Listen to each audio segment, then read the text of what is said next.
Bimbingan teknis atau BIMTEK membaca nyaring digelar dengan sukses di Ruang Audiovisual Perpustakaan Kabupaten Nganjuk, Jalan Mastrip 2, nomor 30 Ganung Kidul, Kecamatan Nganjuk, Kabupaten Nganjuk, Jawa Timur pada tanggal 22 hingga 24 Juli 2025. Kegiatan ini bertujuan untuk meningkatkan kemampuan membaca nyaring terutama bagi guru-guru TK, RA, KB di wilayah Nganjuk sebagai upaya menumbuhkan budaya literasi sejak dini.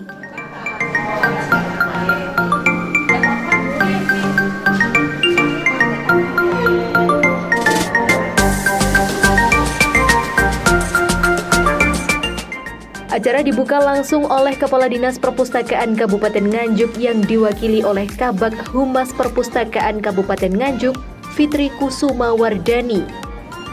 BIMTEK kali ini menghadirkan dua narasumber berkompeten di bidang Read Aloud, yaitu Aryani Safitri, Ketua Read Aloud Jawa Timur, serta Dr. Rindra Kartiningsih, seorang penggiat aktif Read Aloud di Jawa Timur. Mereka memberikan materi dan praktik langsung yang kaya serta inspiratif bagi para peserta, membekali mereka dengan teknik dan metode membaca nyaring yang efektif dan menarik bagi anak-anak. Bismillahirrahmanirrahim, mari kita mulai acara kita pada pagi hari ini. Assalamualaikum warahmatullahi wabarakatuh. Ini ada undangan 10 guru SD pendamping lomba bertutur. Jadi kita ambil 10 besar ibu guru pendamping yang kemarin mengikuti lomba bertutur tingkat SD. Selamat datang Ibu Guru. Ini juga ada kabar dari Perpusnas bahwa untuk lomba bertutur tingkat SD ternyata di tingkat provinsi memang tidak ada. Tapi kemarin kita dapat undangan ternyata langsung untuk tingkat nasional. Ya, selamat ya. Tentunya nanti saya mohon dari Nganjuk tidak kalah dengan daerah yang lain. Semoga hari ini dijadikan momen yang penting, jangan disia-siakan deh. Monggo, mumpung ada narsum yang hebat, ya. Tanya.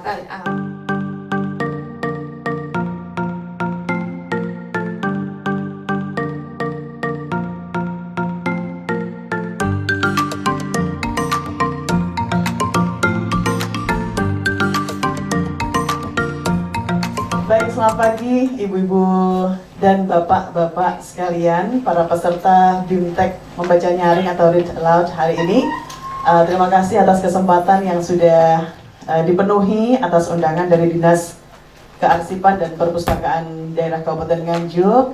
Dan hari ini kita akan belajar bersama untuk bisa membaca nyaring atau Read Aloud, terlebih untuk diri kita sendiri maupun untuk putra-putri kita dan juga para putra-putri didik kita. Kenalkan dulu dan kami ucapkan selamat datang kepada Kakak Inge dan juga Mam Rindra. Di tengah-tengah kita adalah Kak Inge, literasi anak, pendongeng dan pegiat literasi anak yang sangat menyukai dunia anak, menyelesaikan pendidikan S2, teknologi pendidikan dan berfokus pada pendidikan media ajar bagi anak-anak.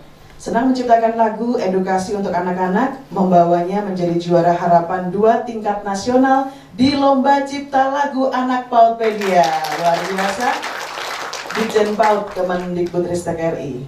Kemudian spesialisasi beliau adalah mendongeng, menulis buku anak, menciptakan lagu anak, trainer membaca nyaring sejak tahun 2015 yang merupakan tempat berkumpul para pegiat dan penggiat dongeng dengan misi mengembalikan dongeng ke rumah. Beliau aktif, inisiator penulisan buku-buku cerita. Kemudian dosen luar biasa storytelling, vokasi Universitas Airlangga, komunitas Read Aloud Jawa Timur, penggagas dan juga mendirikan Yayasan Semesta, Rumah Kita, serta melatih anak-anak remaja tuli bercerita dengan bahasa isyarat sejak tahun 2022. Sekaligus mohon izin akan saya bacakan juga kurikulum vitae dari Mam Rindra, Ibu Dr. Rindra Kartiningsih, kemudian tinggal juga di Surabaya maupun di Sidoarjo, juga ilmu komunikasi di Dr. Sutomo, kemudian S2 Bahasa Inggris di UNESA, S3 Surabaya, dan beliau juga menyelesaikan studi di Montana State University di Amerika sampai dengan di US Government, merupakan seorang asesor BNSP.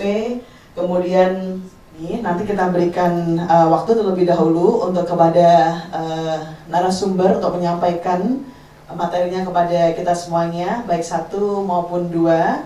Nanti setelahnya kita akan berikan kesempatan juga kepada beliau untuk sambil beristirahat sejenak menerima diskusi ya, tanya jawab. Yang pertama, alhamdulillah baru lulus pasca sarjana di Bandung. Yang kedua lulus S1. Yang ketiga baru naik kelas 3 SMA. Ya. Itu berapa tahun tuh, Bu? Ayo, Bu, biar ketahuan umurnya, Bu. Iya.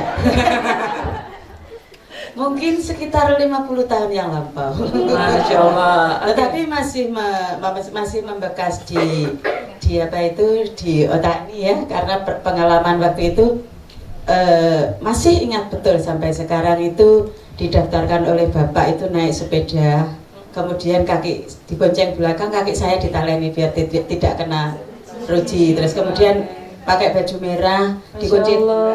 Itu sampai sekarang masih ingat. Dan pertama kali yang menerima pendaftaran waktu itu namanya itu juga masih ingat, namanya Ibu Sri Heni Astuti. Sampai sekarang beliau masih sugeng. Dan itu yang sangat membekas. Iya, Masya Allah, itu pengalaman indah. 50 tahun, tapi masih melekat, dan saya yakin Ibu masih bisa merasakan, kalau lagi merem tuh masih bisa merasakan bau punggung bapaknya Ibu, terus senyumnya Ibu Sri tadi itu masih kebayang. Itulah kerja otak limbik, karena itu akan menempel di memori bawah sadar kita. Makanya kemarin tepat tuh di waktu kurikulum Merdeka ada transisi PAUD ke SD yang menyenangkan. Karena memang pengalaman-pengalaman menyenangkan itu yang akan membuat anak-anak menjadi suka belajar dan jadi pembelajar. Ya, seperti anak saya, Bu, saya contohkan anak saya. Anak saya kebetulan umurnya masih 6 tahun, tapi dia sudah SD, baru masuk tahun ini. Nah, dia itu sudah bisa membaca, tapi dia belum bisa seperti menjelaskan apa yang dibaca. Jadi, saya setuju kalau bisa membaca itu tidak sama dengan mampu membaca, seperti itu. Oke, terima kasih. Menurut saya bisa membaca tidak sama dengan mampu membaca. Karena kalau bisa membaca itu hanya kita bisa membaca saja. Kalau mampu memahami apa bacaan tersebut. Oke, Terima terima kasih. Karena kalau bisa membaca itu hanya sekedar membaca, mengenali huruf-huruf. Dan itu yang terjadi dengan, kalau di TK tuh sekarang kalau mau masuk SD kan ada ya 3 bulan bisa membaca gitu ya, iklan-iklannya ya. 3 bulan bisa membaca. Ketika masuk SD dikasih soal matematika, soalnya soal cerita, bisa nggak ngerjakannya? Yang ngerjakan ibunya. Iya, itu karena pemahaman huruf dia bisa baca itu adalah word recognition, pemahaman kata-kata. Tetapi kita lupa kalau untuk kemampuan membaca kita perlu ini, ada 1, 2, 3, 4, 5. Yang pertama pemahaman latar. Pemahaman latar itu pengetahuan tentang dunia lah. Seorang anak nggak akan tahu tulisan G-A-J-A-H itu dibaca gajah. Dia nggak akan tahu gajah itu gajah seperti apa kalau dia belum pernah lihat gambar gajah, belum pernah ke kebun binatang minimal. Jadi itu pentingnya pemahaman latar. Kemudian yang kedua adalah vocabulary, kosakata. Sebelum anak memahami bacaan tentu dia harus banyak memiliki kosakata. Arti-arti kata yang dia pahami. Semakin banyak dia tahu kosakata, semakin mudah dia memahami bacaan. Ganti I.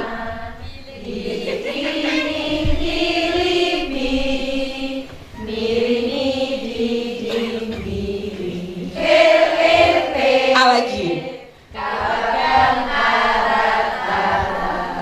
Oke. Ada lagu yang gini. Kalau mau makan harus pakai apa?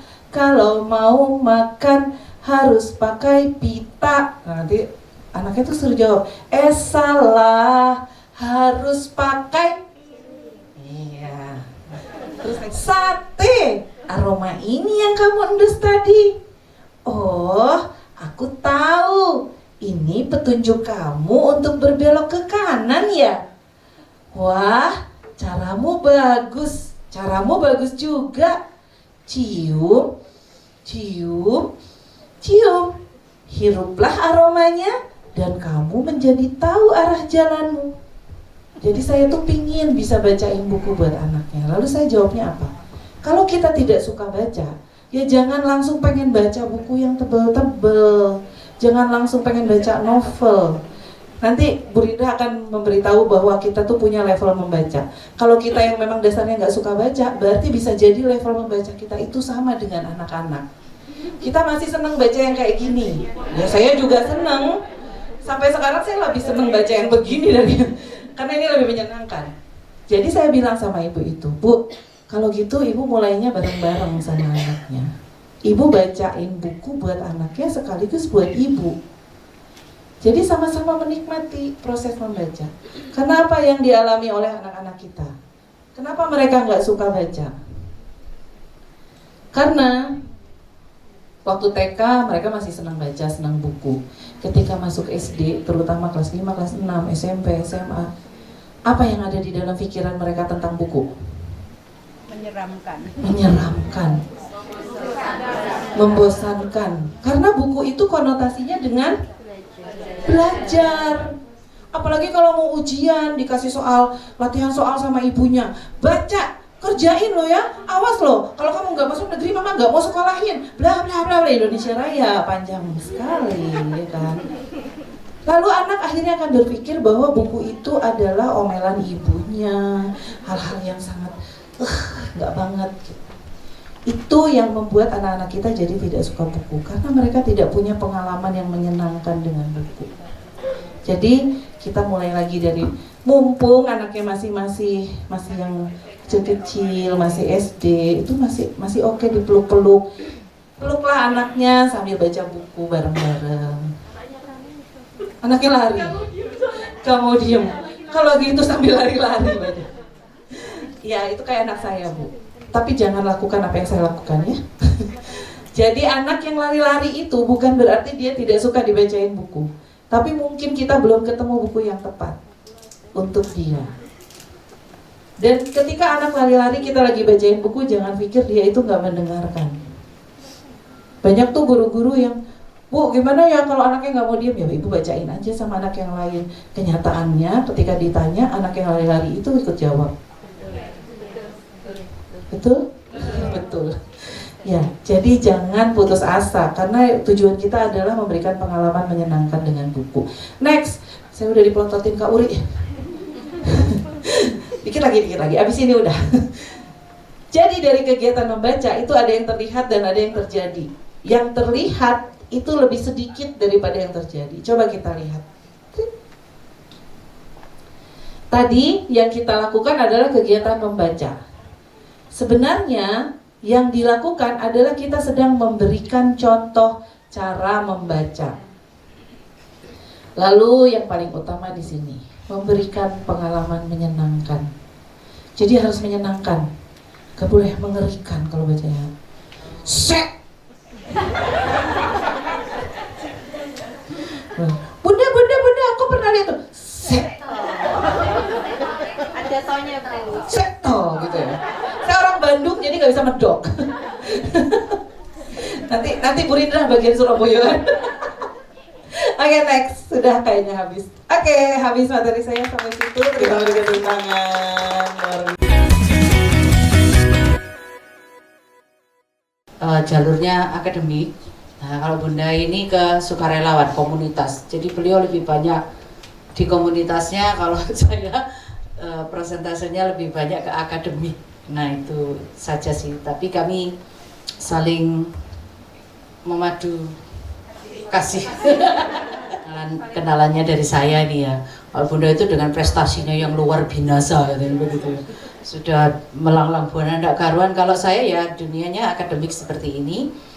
Jadi perjalanannya Saya karena saya berasal dari background yang bahasa Inggris, ya tentunya saya harus bisa mencapai sampai di dunia internasional. Jadi itulah kenapa saya bisa sampai ke sini. Ini juga anugerahnya Gusti Allah ya, gitu ya, beasiswa. Lek budal dhewe gak duwe duit, iku sok dodol omah, dodol kuburan, dodol tanah tangga. Yes, gak karuan, kabeh didol ya, itu enggak tahu. Ini jadi saya punya pengalaman di sini dan ketika berangkat ke Amerika ini saya juga mendapatkan banyak sekali pengetahuan karena kami belajarnya juga tentang sastra. Jadi kami ketemu dengan banyak penulis di sana, kemudian juga kami berkunjung ke banyak perpustakaan begitu ya. Saya itu sampai ngiler-ngiler begitu ya.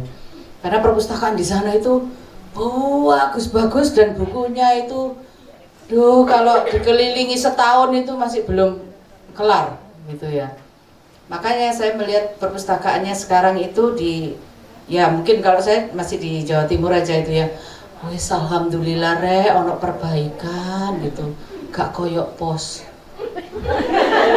Baik, sekarang kalau tadi Kak Inge sudah memberikan contoh, memberikan dasar bagaimana sih gitu ya kondisi fisik kita, biologi kita itu bisa menunjang kemampuan untuk mengembangkan jiwa. Jadi sebetulnya tadi itu ranahnya adalah mengembangkan jiwa, tapi alatnya adalah fisiknya kita itu tadi. Makanya kenapa kita harus belajar kerjanya otak. Ya, tapi jangan pernah makan otak-otak. Nah, itu karena suka ya Bun? Bunda ini berarti kanibal. Makan otak-otak. Ya, oke. Jadi bagaimana caranya? Misalkan kalau kita pengen seperti Bunda ini tadi itu.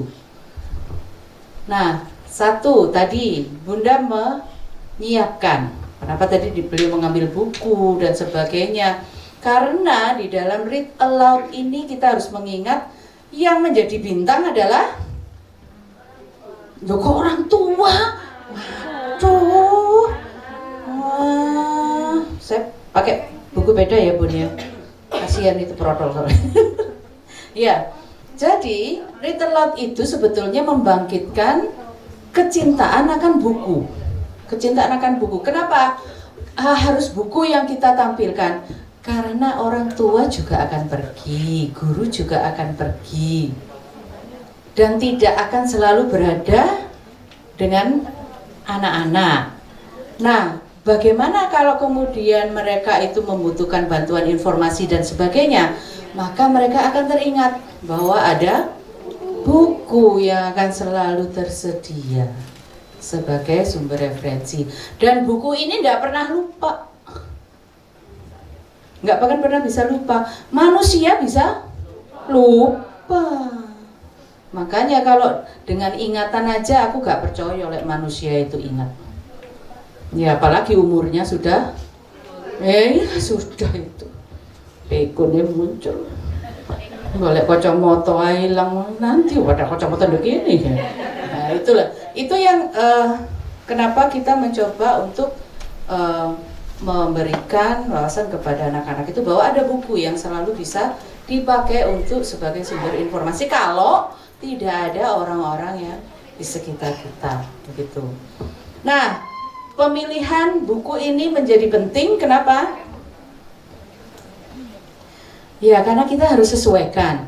Setiap anak itu punya kapasitas otak yang berbeda di setiap umur. Ini namanya kapasitas. Kapasitas itu berarti apa? Daya tampung. Ya, daya tampungnya. Kalau anak-anak jangan diberi informasi yang terlalu banyak. Itu pasti yang tersimpan ya sesuai dengan kapasitas otaknya. Yang lainnya hilang.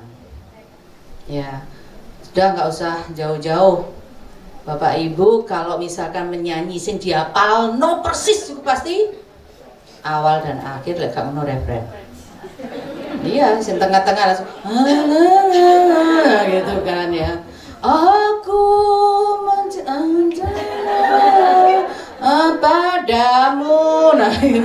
Terus yang ngilang tengah ini ngendi gitu ya. Ya karena memang itu sudah kapasitasnya otak kita memang sudah segitu gitu, dan yang awal sama yang akhir yang diingat wis pasti itu awal dan akhir diingat, yang tengah-tengahnya wis sembuh bablas karo. Jadi sebelum membaca seperti tadi yang Bunda Inga memodelkan, ini harus ditunjukkan. Makanya ketika memilih buku pun cari yang menarik, gambarnya menarik. Karena tidak semua buku itu mengilustrasikannya dengan baik gitu. Makanya ada pilihan, makanya buku itu macam-macam harganya ya. Ya, jadi ditunjukkan di situ. Jadi biar mengenali begitu. Mengenali ini ada gambar apa, karena ini juga gambar hurufnya. Nah, kemudian lihat di situ penulisnya siapa, ilustratornya siapa. Ini artinya bahwa anak-anak diperkenalkan bahwa buku ini adalah hasil karya seseorang. Nah, nanti dari situ dia bisa menghargai buku. Nah, kemudian jeda untuk dialog. Kenapa jeda ini penting? Seperti tadi Bunda mengatakan, karena ini untuk menyerap. Jadi karena ada gambar, maka di sini akan ada situasi. Nah, kalau menakutkan, terus yang membacakan nyaring ngerocos saya terus ditakuti gitu kan. Dia tidak mendapatkan mood takutnya. Tiba-tiba di sudut ada kain putih. Gantikan dulu, jangan terocos. Ya, tiba-tiba di sudut ada kain putih, kemudian dia pergi. Lah kan gak ketakut banget itu. Iya kan? Tiba-tiba di sudut terlihat kain putih melambai-lambai. Enggak juga gitu kali ya. Nah, itu dihentikan. Jedanya dihentikan. Nah, sampai kemudian dapat moodnya, baru dilanjutkan. Jadi kita itu seperti masuk di dalam situasi di buku itu. Ya. Terus, ya, koneksi dan prediksi. Kembali lagi itu tadi, bagaimana kita mengkoneksikan, terus kemudian memprediksikan di satu halaman itu kira-kira anak-anak paham nggak? Ingat sekali lagi, membacakan nyaring bukan kejar trayek gitu ya. Harus selesai ngebut gitu. Aduh ini kisah telung halaman kepada dapat 10 loh pesan. Bos akhirnya kejar tayang. Ini biasanya guru-guru ini yang jadi persoalan kurikulum soalnya. Seminggu ini harus berapa buku gitu ya.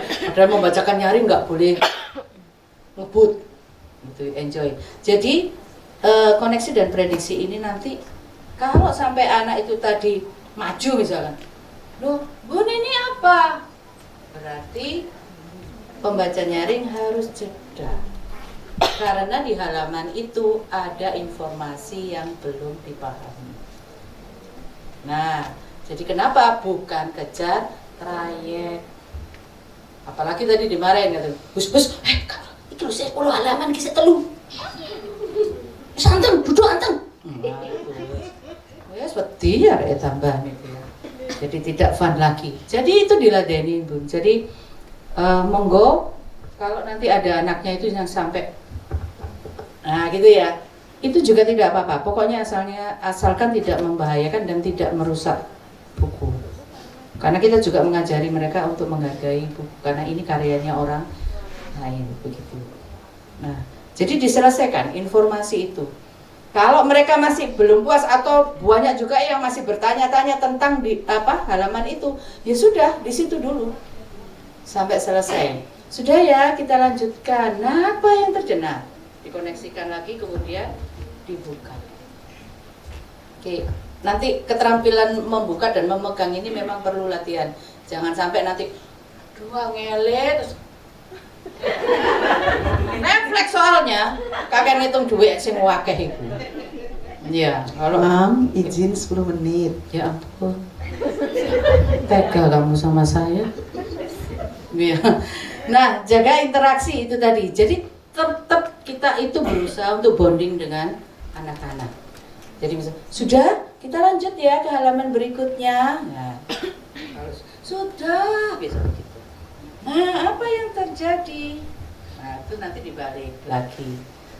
Terus next, Mas.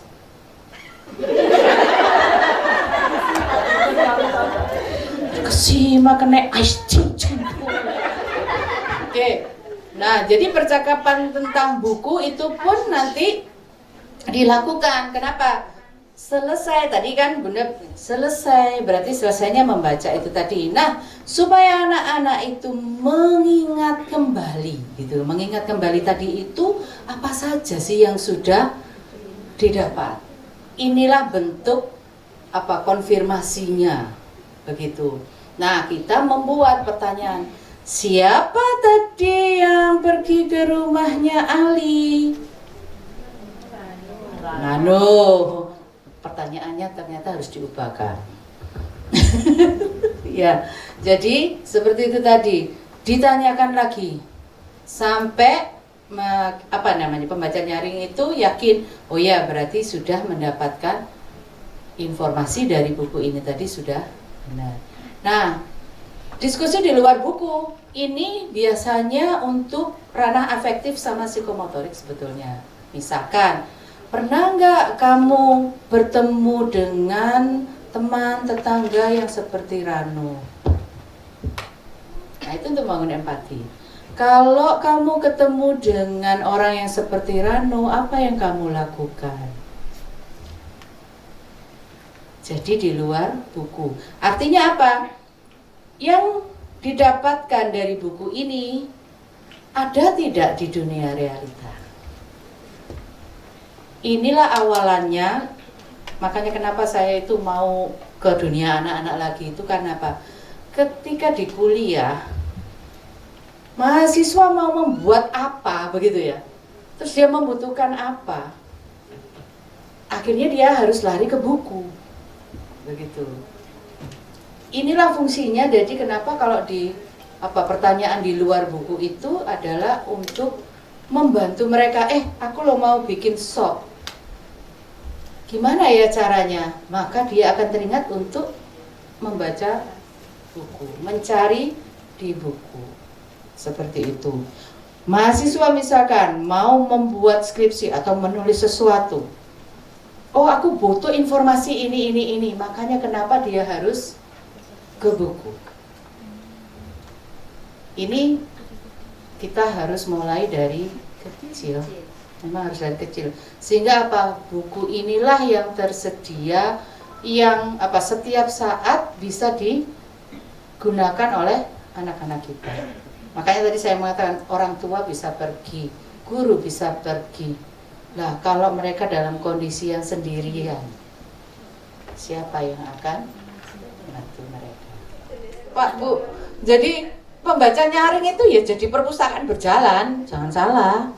Dan bersyukurlah nanti kalau misalkan ada salah satu anak itu yang kosakatanya banyak, mereka mampu menceritakan kembali tadi isi bukunya itu. Dari situ kita akan tahu, oh berarti mengerti, berarti paham, berarti tadi membedakan antara bisa membaca dan mampu membaca itu sudah berubah.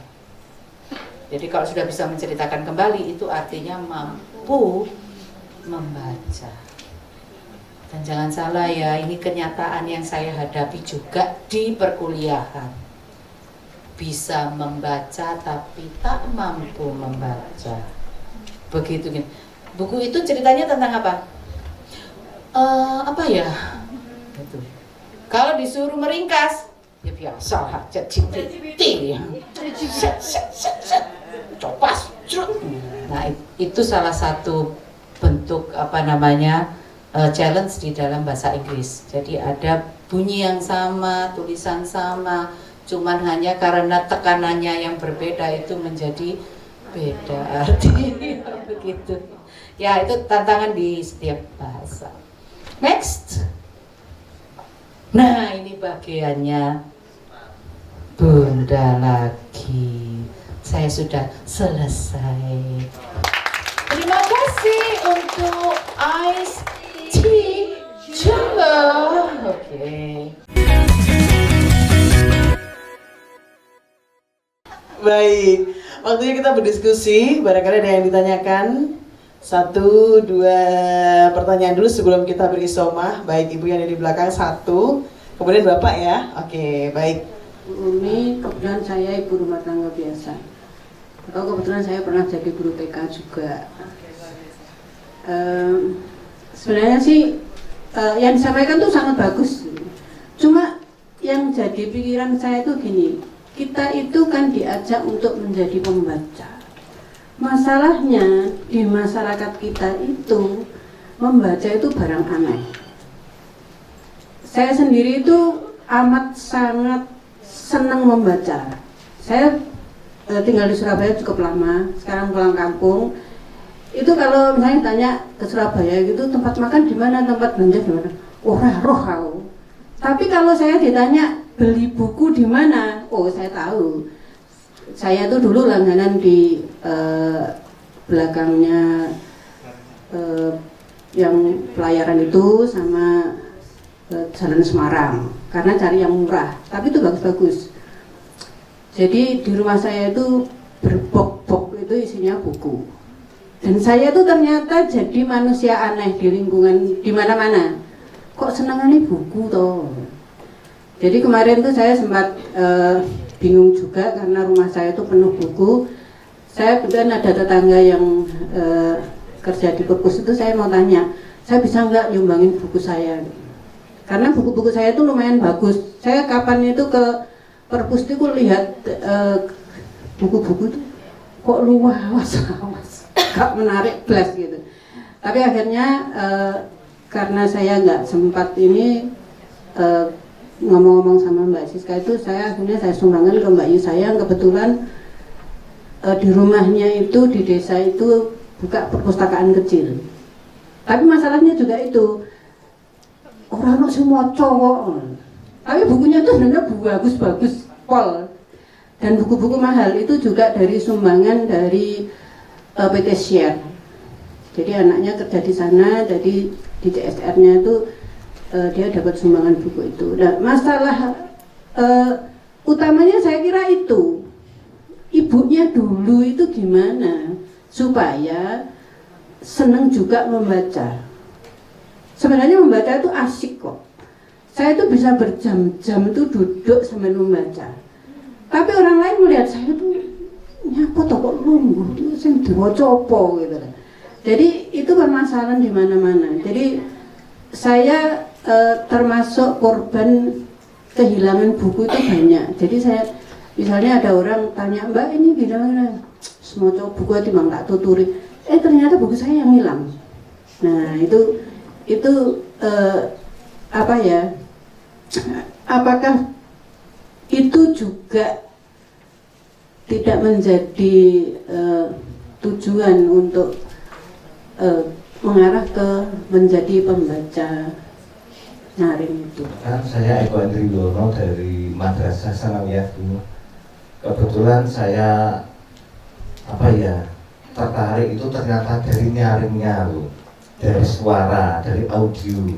Nah, ini saya cerita sedikit di masa kecil saya dulu.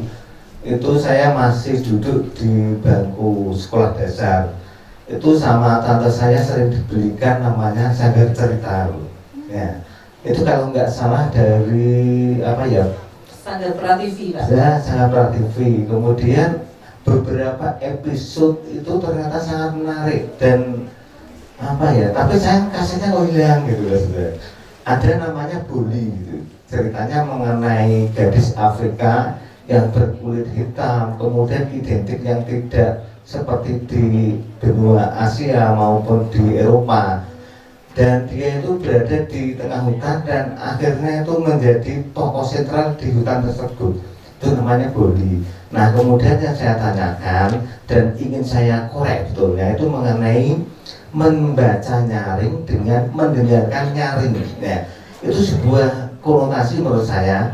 Jadi berlawanan, kita mendengarkan dan kita sebagai pembaca. Nah, padahal apa yang saya inginkan itu betulnya berupa audio dan video. Jadi kita lebih lebih mengenal, lebih cepat untuk memahami. Kalau kita sebagai di masa kecil dulu sebagai seorang anak ataupun siswa itu kalau kita membaca itu kelihatannya apa ya, menimbulkan ketidakkesukaan. Jadi minat kemudian pengen untuk membaca itu sudah tidak ada di masa kini, Bu ya. Nah, makanya saya pengen bahwa dengan adanya di era digital di masa kini, membaca nyaring diolah menjadi mendengarkan nyaring. Mungkin bukan ranahnya ya, tapi saya berharap demikian biar yang tidak suka membaca lebih tertarik mendengarkan, akhirnya muncul minat membaca. Terima kasih, Bu. Assalamualaikum warahmatullahi wabarakatuh. Pernah menjadi guru TK juga, yakni tentang budaya yang menyampaikan bahwa membaca itu termasuk sesuatu hal yang aneh. Tapi saya ada setujunya dengan Bu Umi, karena saya membaca Laila Majnun 4 kali tetap menangis gitu ya. Oke, jadi bagaimanakah tanggapan dari Kak Inga dan juga Ibu Rindra tentang hal itu? Kemudian yang kedua adalah dari Pak Eko tentang audio video, yakni bila mana membaca nyaring itu bisa terkolaborasikan atau akan ditujukan kepada mendengarkan nyaring, sehingga sama-sama akan memunculkan atau meningkatkan minat literasi atau membaca. Baik, demikian Kakak Inge dan Mam Rindra. Apalagi dengan cerita ibu yang mempunyai buku berbox-box, dan saya yakin bukunya pasti juga buku-buku bagus, karena orang yang suka baca pasti akan mencari buku yang gak akan puas hanya dengan buku biasa aja gitu. Problem kita sama, Bu, saya sering pindah-pindah rumah. Saya pernah tinggal di Medan, pernah tinggal di Banda Aceh, pernah pulang ke Bandung, lalu ke Surabaya. Problemnya selalu adalah box-box buku. Bahkan sekarang saya tadinya dari kontrakan rumah yang besar tuh, saya sekarang pindah di apartemen. Sampai sekarang saya masih punya utang buku-buku yang bertumpuk-tumpuk, dan saya mau carikan rumahnya. Karena memang orang yang suka buku itu nggak akan bisa berhenti beli buku rasanya gitu. Godaannya pasti pengen beli buku gitu kan. Dan itu sudah jarang memang. Menurut saya itu menjadi bagian dari perjuangan kita, Bu. Jadi memang kenapa membacakan nyaring ini sasarannya adalah orang tua, guru, karena kita ingin menggugah orang tua, guru, dan penggerak-penggerak literasi ini untuk menjadi teladan membaca untuk anak-anak. Bahkan problem seperti ini sering muncul, tapi aku tuh gak suka baca, gimana mau bacakan nyaring sama anaknya gitu. Saya sampai pernah bilang, minimal anaknya tuh lihatlah ibu pegang buku. Nah, dengan membacakan nyaring, itu kan dimulai pegang buku bareng-bareng gitu. Kita mengarahnya pada apa yang kita inginkan pada anak-anak. Anak-anak kita maunya seperti apa? Kalau kita nggak suka buku dan kita ingin anak kita suka buku, apa yang harus kita lakukan untuk anak-anak? Jadi memang perjuangan ini adalah perjuangan untuk selain untuk menciptakan anak-anak yang suka membaca, tetapi juga menggugah orang tua untuk ayo kita berjuang sama-sama menjadi teladan membaca untuk anak-anak. Demikian, Bu. Semoga dengan langkah-langkah kecil, ya saya juga tidak tahu dari berapa kali saya memberikan bacaan nyaring ini, berapa orang tua yang memang benar-benar tergugah untuk mulai membacakan buku, saya tidak tahu, tapi saya berharap dari setiap pertemuan akan ada sedikit orang tua yang mulai tergugah membacakan buku untuk anaknya, dan itu akan berdampak seperti bola salju yang bergulir semakin lama semakin besar, insya Allah. Demikian Ibu, semoga nanti mungkin ada tambahan dari Bu Rindra. Saya izin menjawab dulu yang Pak Eko. Pak Eko, saya juga penggemar Sanggar Cerita, Pak. Saya sampai sekarang hafal lagunya, sampai berjumpa dengan Sanggar Cerita gitu. Ada satu cerita Keong Emas yang sampai sekarang saya selalu ingat lagunya. Jadi kalau saya mendongeng tentang Keong Emas, saya pasti nyanyiin lagu ini. Keong emas, bagai mutiara di lautan luas. Itu lagu dari Sanggar Cerita. Saya hidup besar dengan cerita-cerita dari cerita radio, cerita Sanggar Cerita, dan dengan buku-buku. Jadi kenapa membacakan nyaring itu kita awalinya dengan buku? Karena tujuan utama kita adalah mendekatkan anak dengan literasi buku. Kalau audiovisual itu sifatnya cepat, tidak memberikan kesempatan pembaca untuk berinteraksi langsung dengan apa yang dibaca. Kalau untuk usia 0 sampai 4 tahun, yang paling penting adalah dia bisa berinteraksi dengan buku untuk membuat dia merasakan bahwa buku ini adalah hal yang menyenangkan. Kalau audio, mungkin itu bisa efektif untuk orang-orang yang memang pengen baca buku tapi udah terlanjur nggak sanggup lagi baca buku. Kalau untuk anak-anak yang usianya masih usia dini, saya sih tetap berharap buku tetap menjadi yang utama untuk kita perkenalkan terlebih dahulu gitu Pak. Dan sebenarnya perkembangan teknologi digital itu juga sekarang sudah berkembang, termasuk di Kemendikbud. Jadi Kemendikbud itu sekarang sudah membuat buku-buku seperti ini, tetapi dia membuatnya ada versi animasi dan ada suaranya. Jadi anak bisa melihat bukunya, tapi bisa mendengar suaranya. Jadi anak tetap melihat buku-buku itu. Hanya saja ketika kita mau menjadikan anak pembaca sepanjang hayat seperti Ibu Umi yang suka membaca, kita memerlukan orang tua yang mengenalkan itu kepada anaknya dan berinteraksi secara langsung dengan buku untuk menciptakan kenyamanan anak dan ikatan yang kuat antara orang tua, anak, dan buku. Begitu Pak. Monggo silahkan Bu Rindra, boleh ditambahkan. Ada tiang di antara kita. Iya, baik. Akhirnya jadi saya berdiri lagi di sini. Baik Bu Umi, penderitaan ibu adalah penderitaan saya juga. Ya. Jadi kalau tadi saya mendengar saja begitu, ya ampun itu kok koyo aku yo sampai nangis. Ya, Bu. Nanti kalau memperkenalkan diri lagi itu saran saya jangan ada kata biasa. Saya adalah ibu rumah tangga biasa. Nah, itu menurunkan derajat Bu. Kerjaane wong rumah tangga itu gak dibayar, pakai bisa. Iya gak ada cuti, 4 ekor jam. Coba berarti total itu bayarannya miliaran. Ya. Nah, Bu, memang untuk membangun masyarakat membaca itu nggak mudah Bu. Sudah, kita ini adalah masyarakat ngomong. Sudah, kita ini punya budaya dari moyang kita itu ketok tular bercucur, makanya lobanya bercucur ya. Bercucur. Ya. Jadi kita itu dari budaya lisan Bu.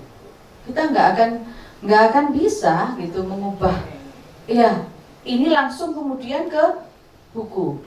Kemudian juga yang namanya buku itu mual. Atau mungkin pada waktu itu memang belum ada ya, misalnya dari lontar atau apa gitu. Sehingga kenapa itu menjadi ingatan. Jadi untuk menyampaikan informasi itu belum bisa dicetakkan begitu. Akhirnya menjadi ingatan. Saya sama kayak Rano tadi itu, cerita Rano itu ya. Karena nggak punya mata, tapi kan dia harus tetap hidup gitu ya. Nah, gimana caranya dia ada? Udah dia pakai begitu ya. Nah, ini memang pekerjaan panjang. Sudah sangat-sangat panjang sekali. Tapi saya bersyukurnya apa? Ketika saya turun ke bawah dengan komunitas, oh ternyata pegiat itu ada. Dan mereka itu juga orang-orang yang istilahnya itu komit, orang-orang yang mau berjuang bersama dan sebagainya. Disitulah saya itu juga mendapatkan power Bu. Contoh aja, saya itu dosen ya. Ketika saya itu di rumah saya itu pengen memanfaatkan itu ya untuk membuat anak-anak itu tidak hanya bermain terus tanpa ini. Saya buka itu Bu, di rumah itu. Saya pasang rak-rak, pagar saya itu saya buka, zeret begitu. Udah. Saya duduk di situ baca-baca. Begitu. Nah, anak-anak yang bermain di depan saya itu tiba-tiba melihat saya begitu. Apa itu? Satu-satu datang. Nah, ketika satu-satu datang, 2 aja. Kamu mau baca cerita nggak? Atau saya yang bacain? Gitu. Nah, akhirnya saya baca di situ. Koncone, gak usah tak komando Bu. Napa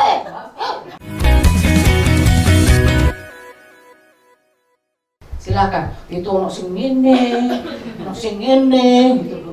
Saya biarin. Artinya apa? Oh, mereka sudah mulai mencintai itu buku. Jadi saya biarkan itu di situ. Nanti hari apa begitu saya mengadakan apa? Mewarna. Oh itu anak-anak kecil-kecil datang ke situ. Nah akhirnya ngumpul di situ. Memang tidak bisa langsung. Ya, tapi saya benar-benar bangga ibu itu apa kalau dibilang nggak nerd, apa pecinta buku. Dan tidak semua orang Bu seperti Bu Umi yang bisa enjoy berjam-jam surfing itu. Mungkin kalau saya gambarkan ibu itu berguna buku. Iya, jadi Bu Umi itu seperti anak buku iki cerita nang kene ngene. Begitu selesai metu maneh aku. Drama. Terus sana, lo kan acting namanya. Iki gak kertas sih. Jerone iki lho. Ya, tapi waktu itu kan saya gak bisa. Kecil iku wis ditukokno komik wayang. Jret moco.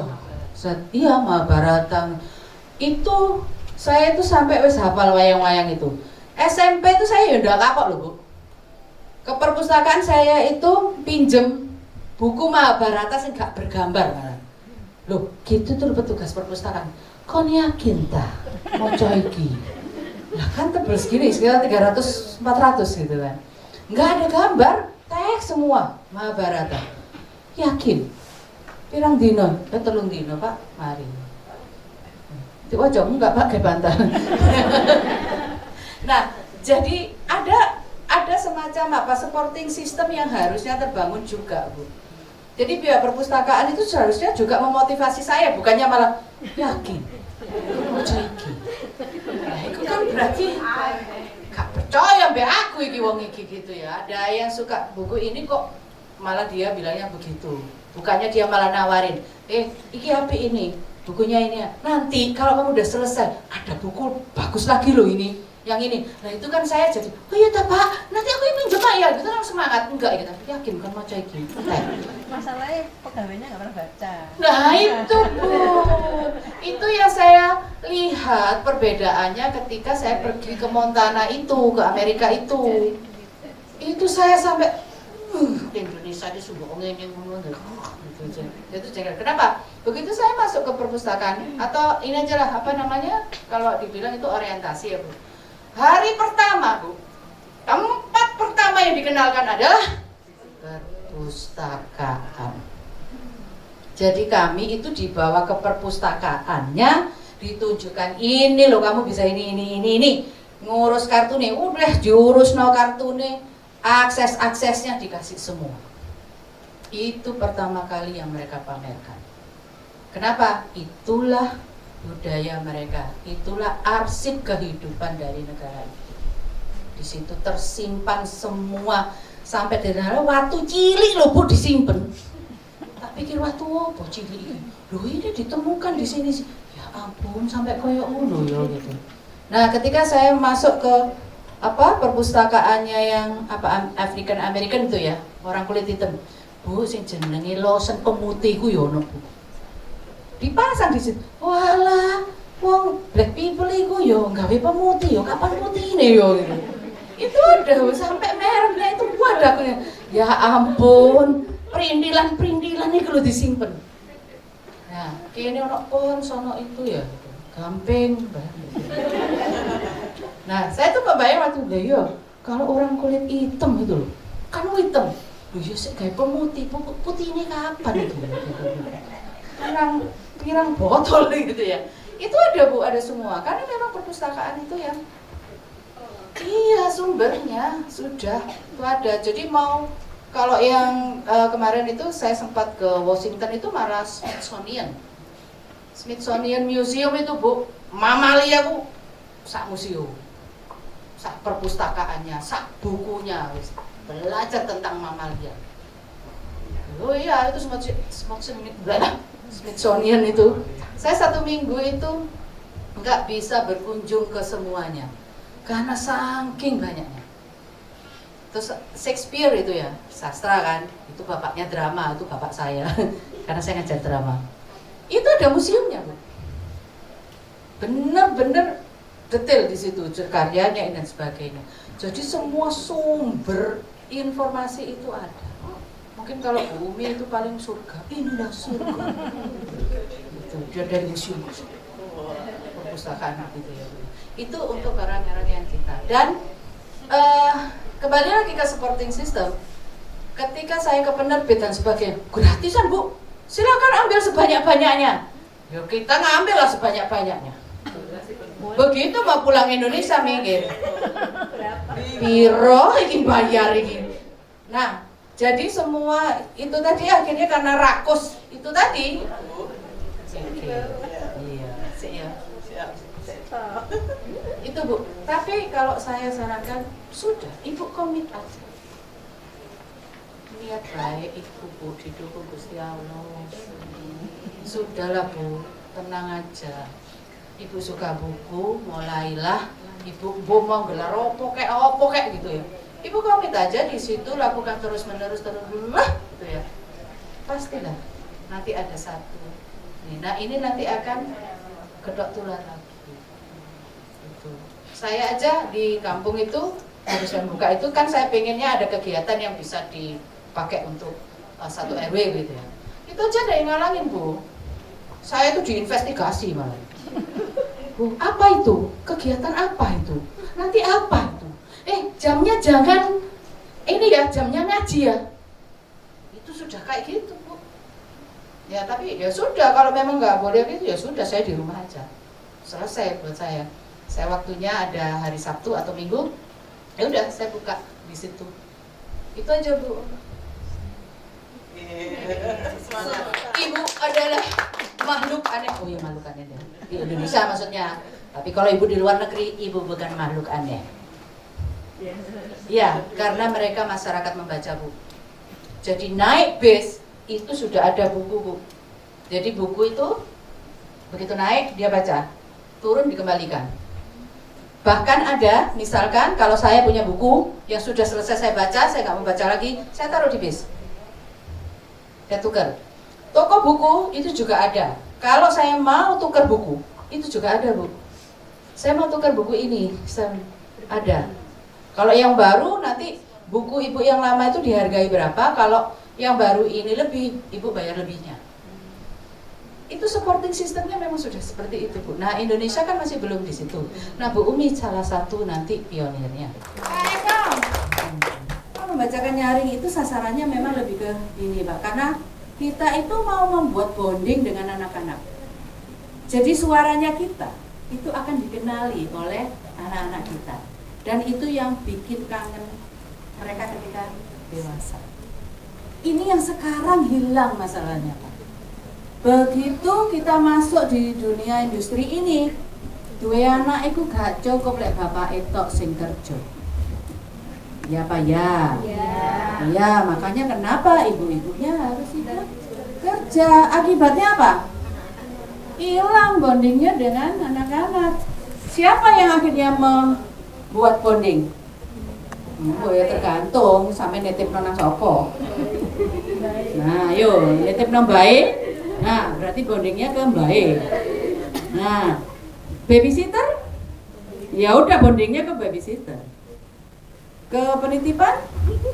Ya siapa yang bekerja di penitipan? Itu yang hilang. Ya, itu yang hilang. Padahal ikatan yang anak kecil ini sebetulnya lagi kuat-kuatnya. Disitulah nanti anak itu akan melihat ibunya atau bapaknya jadi idola. Ya, jadi idola. Kalau bapak ibunya nggak ada di tempat, dia bisa sakit panas. Kalau dititipkan babysitter pamit mulai rioyoan, anaknya panas. Jadi ini fungsinya yang nanti jadi berbeda nih Pak Eko. Kalau kemarin di Amerika itu mereka lagi giat-giatnya membuat yang namanya audiobook. Ya, jadi audiobook itu sebetulnya adalah untuk orang-orang yang memang nggak bisa duduk terus memegang buku. Misalkan kalau mereka harus istilahnya nyetir, jangan sampai mereka tidak belajar. Makanya audiobook itu dibuat. Jadi apapun pekerjaan Anda misalkan atau anak-anak itu dan orang dewasa gitu.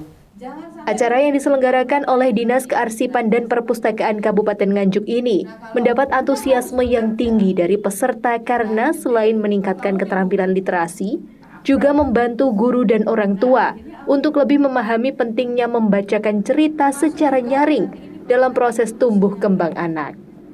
Program ini diharapkan dapat menjadi bagian dari upaya berkelanjutan dalam memperkuat budaya membaca dan mendukung pendidikan karakter generasi muda di Nganjuk. Alhamdulillah hari ini adalah hari ketiga kegiatan BIMTEK membaca nyaring. Kegiatan ini merupakan kegiatan kerjasama kita dengan Perpustakaan Nasional. Hari ini menginjak hari ketiga, pesertanya dari orang tua yang mempunyai putra-putri berusia 0 sampai 9 tahun. Juga kami mengundang 10 besar guru pendamping lomba bertutur yang kemarin kami laksanakan lomba di perpustakaan. Itu dilaksanakan berapa hari Bu untuk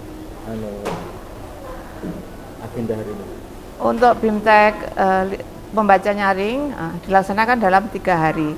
Peserta total 175. Hari pertama kemarin pembukaan adalah pesertanya dari guru kelompok bermain, guru TK, dan guru RA. Untuk hari kedua kami mengundang pegiat literasi, pustakawan, duta baca, juga petugas perpustakaan dan perpustakaan penerima bantuan buku bermutu dari Perpustakaan Nasional. Untuk narasumber Bu yang didatangkan dari mana Bu? Kami mendatangkan narasumber dari Jawa Timur, yaitu Kak Inge yang merupakan Ketua Red Alert Jawa Timur, juga Kak Rindra yang merupakan pegiat literasi dan pegiat Red Alert Jawa Timur. Terus untuk harapan kedepannya Bu, dilaksanakan acara seperti ini? Ya, harapan kami dari perpustakaan atau Dinas Kearsipan dan Perpustakaan, dengan adanya BIMTEK membaca nyaring ini diharapkan kita bersama-sama, terutama kami yang dari Dinas Kearsipan Perpustakaan, juga orang tua dan guru, bersama-sama kita mengajak putra-putri untuk sejak dini mencintai literasi, meningkatkan minat baca, dan menjadikan perpustakaan untuk tempat belajar yang menyenangkan. Melihat dari antusiasme peserta sendiri tadi Bu, dari peserta yang ikut BIMTEK? Alhamdulillah 3 hari ini peserta full ya, tidak seperti BIMTEK yang kami adakan kemarin. Untuk BIMTEK kali ini memang peminatnya banyak, dan untuk hari ketiga ini memang kita buka secara online ya, jadi kita mendaftar ibu-ibu orang tua wali murid itu secara terbuka. Sampai kita terus terang ya, kita belum bisa menerima, jadi beberapa peserta juga mengeluhkan kok kita belum bisa diberi kesempatan ya. Insya Allah untuk tahun depan kita lebih baik lagi lah, insya Allah. Dan insya Allah juga kegiatan BIMTEK membaca nyaring ini bisa terlaksana kembali di tahun mendatang. Bu, untuk perpustakaan ini Bu, itu untuk dari jam bukanya itu setiap hari apa gimana Bu? Masyarakat umum ke sini Bu? Untuk masyarakat umum, terutama untuk para pelajar, perpustakaan Kabupaten Nganjuk ini dibuka mulai hari Senin sampai Minggu, jadi kita tidak ada libur. Hari Senin kita buka jam 8 sampai setengah 4, hari Jumat jam 8 sampai setengah 3, dan Sabtu Minggu kita buka jam 8 sampai jam 4. Jadi setiap hari Bu? Setiap hari. Kita harapkan ya untuk masyarakat Nganjuk terutama ya, saya khususnya untuk pelajar-pelajar, kami dengan adanya gedung perpustakaan yang baru ini, kami berharap ayo kita tingkatkan literasi di Kabupaten Nganjuk, ayo datang ke perpustakaan, jadikan perpustakaan tempat yang menyenangkan. Salam literasi. Tim Liputan, Toho TV.